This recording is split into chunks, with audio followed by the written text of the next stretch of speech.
Hello everyone!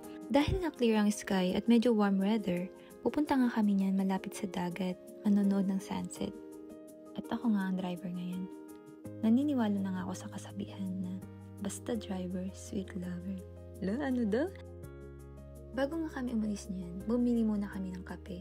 Iced coffee nga para sa akin, hot coffee kay Chef Nurse. Andito na nga kami. Dito nga kami nakatira sa Nova Scotia, Canada. Maraming ang di nakakaalam sa province na to.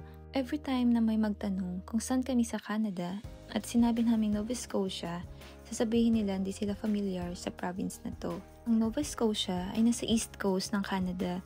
Surrounded siya ng Atlantic Ocean. Marami silang heritage sites dito, lighthouses, etc. Medyo laid back nga lang din dito. Kitang-kita nga ang sunset dito. Napakaganda talaga sa feeling manood ng sunset. Oh, lalabas pa nga yan para ma-feel niya. O diba, feel na feel ko.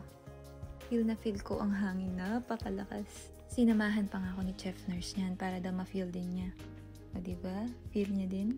Isa nga sa mga favorite namin gawin ay ang manood ng sunset. Sobra kasing nakaka-relax, nakaka-calm. It reminds me that endings are beautiful too. In life, I've learned na yung mga pain, failures, disappointment natin sa buhay, it doesn't mean pinabayaan tayo ni Lord. It means He loves us.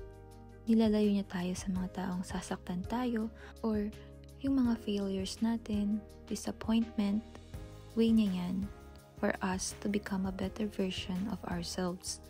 And we've learned our lessons through that experience. Kaya ikaw na nakikinig nito, oo, nakakalungkot ang endings. Pero pwede ding maganda at lagi mong tatandaan na every end is also a new beginning. Di na nga namin kinaya ang lamig ng hangin kaya pumasok na kami ng sasakyan. At dahil may malapit na lighthouse dito, naisipan din namin pumunta dun.